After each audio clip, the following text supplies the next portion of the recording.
Marcos Vinícius Apóstolo, bom dia, tudo bem? Bom dia, Carol, bom dia a toda a audiência. Uma alegria poder participar novamente aqui nos estudos CBN, né? Semana passada foi um pouquinho diferente, a gente estava lá em São Paulo, participando, adquirindo conhecimento, e estamos aqui novamente aí para falar de um assunto que eu acho que é bastante legal. Isso mesmo, a gente vai falar sobre o início do julgamento do STF, né, do Supremo Tribunal Federal, sobre a incidência do imposto sobre transmissão de bens e imóveis, o famoso ITBI, na integralização de capital de empresas, né, Marcos? Isso mesmo, Carol. Hoje o que a gente vai falar mais especificadamente é sobre o recurso extraordinário, né, 14.95.108, ou o tema 1348, que está lá no Supremo Tribunal Federal, teve o seu início, o início do julgamento na semana passada, e agora foi interrompido por um pedido de vistas, né? Mas antes da gente entrar um pouquinho mais nesse tema, vamos talvez começar um pouquinho lá de trás, né? Para a gente talvez contextualizar, acho que vai ficar mais fácil a audiência entender. Hoje está muito na moda, o pessoal fala muito sobre as holdings, né? Holding familiar, holding imobiliária, enfim.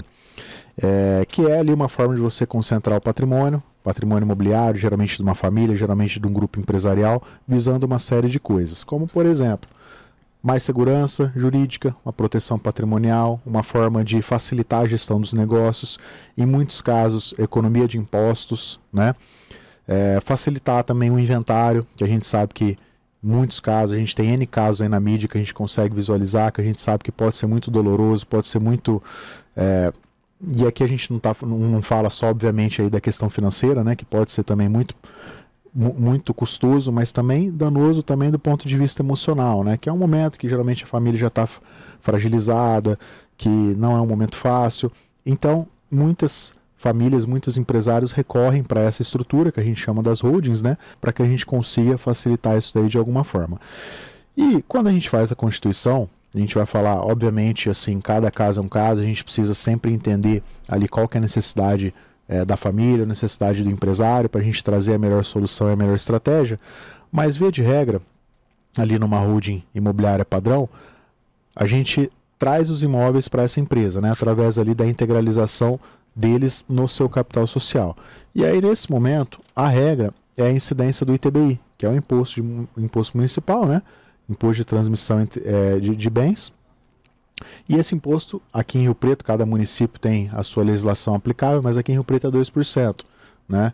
2% sobre o valor venal ou sobre o valor declarado, o que for maior. Então acaba ficando um valor bem alto na maioria dos casos, né?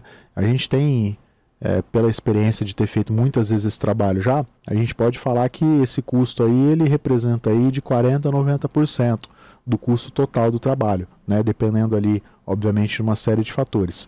Então, é um custo muito alto, é um custo que eventualmente até inviabiliza a sequência desses trabalhos. Então, se a regra é a incidência desse TBI, nós temos hoje a exceção, que é o que as prefeituras vêm aplicando, né? Que é que a gente tem na nossa Constituição lá, que quando a atividade preponderante não é imobiliária, então o que isso significa? Quando essa empresa ela é constituída e ela não tem a sua receita preponderante imobiliária, então aqui a gente está falando de venda de imóveis, de arrendamento, de aluguéis acima de 50% da receita total dela, a gente consegue pedir a isenção desse TBI. O problema é que acaba limitando as empresas muitas vezes, porque nem sempre ela consegue atingir esse critério, né? A gente tem muitos casos também que as prefeituras têm tido ali uma interpretação ali um pouco extensiva, no sentido de não trazer essa isenção total, então traz ali uma isenção parcial e aí acaba tendo que também pagar um pedaço do ITBI.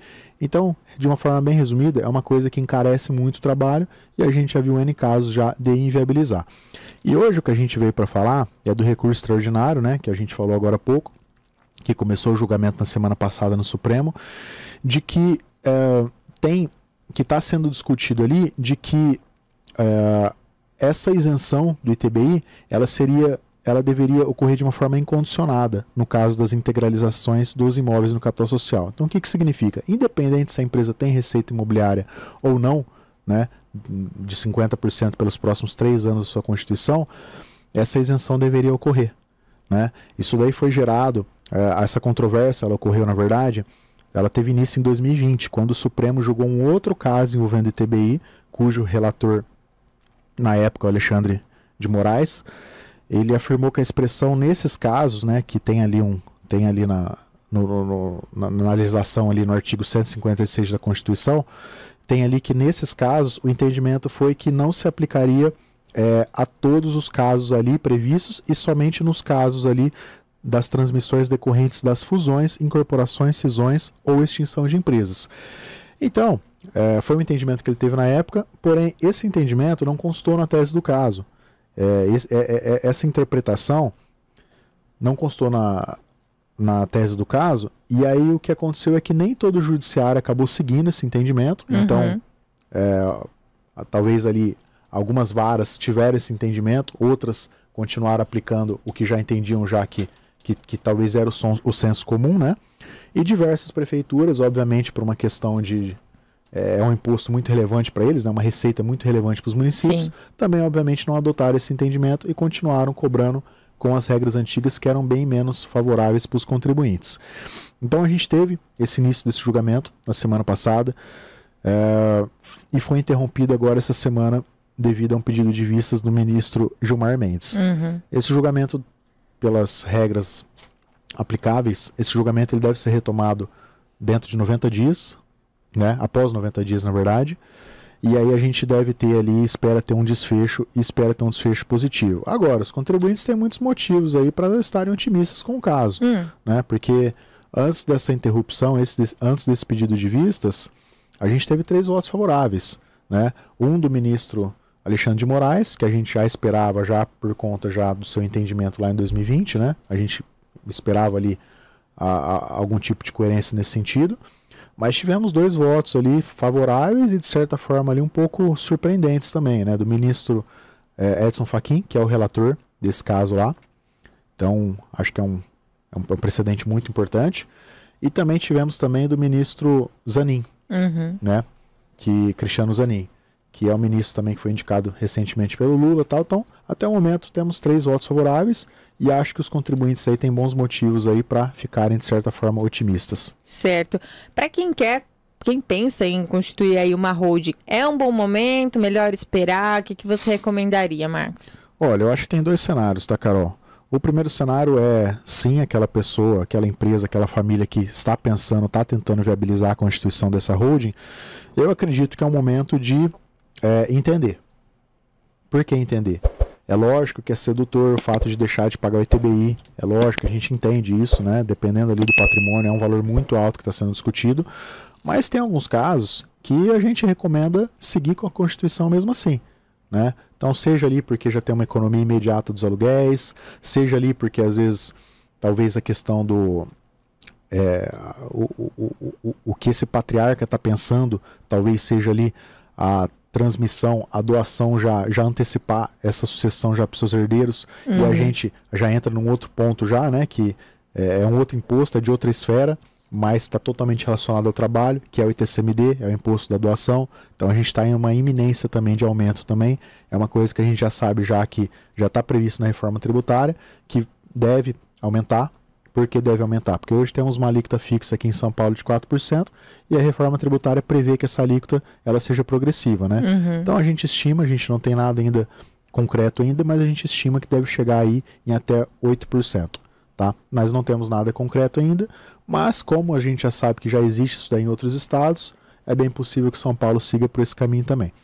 Então acho que o momento é de entender. Tá. Acredito que na maior parte dos casos pode fazer sentido aguardar um pouco o desfecho disso, mas tem muitos casos que mesmo assim vale a pena seguir. E aí a gente tem também, eu já emendo a sua pergunta, eu vou responder também de uma outra forma que eu acho que pode ser o caso. Existem muitas pessoas que já constituíram suas holdings, né? Já pagaram, talvez pagaram seus ITBIs, pagaram volumes altos, e aí é o caso também de talvez estudar com o ingresso de pedido da devolução desses valores, né? E por que é interessante fazer isso e o quanto antes, inclusive antes da gente ter o julgamento, a gente ter o desfecho desse julgamento? Porque é bem possível, Carol, que tenha chamada ali, para quem é do mundo do direito, tem a chamada modulação, que significa que aquela decisão, aqueles efeitos, eles são modulados a partir de algum efeito temporal, geralmente, né? Então a gente imagina, na verdade, devido a outros casos semelhantes, em que são valores ali que, assim, que são muito, muito vultuosos para os cofres públicos, que talvez tenha ali alguma modulação no sentido de, olha, talvez quem ingressou com a ação tenha a possibilidade de ressarcir esses valores. E aí, a partir dali, obviamente, não precisa pagar. Só que quem não ingressou com a ação e quem pagou os valores, talvez não vai ter ali o direito. Então, acho que é muito importante ali, principalmente ali para aqueles que pagaram valores um pouco mais altos, estudarem junto aos seus advogados ou conversarem com nós da Itamaraty, né?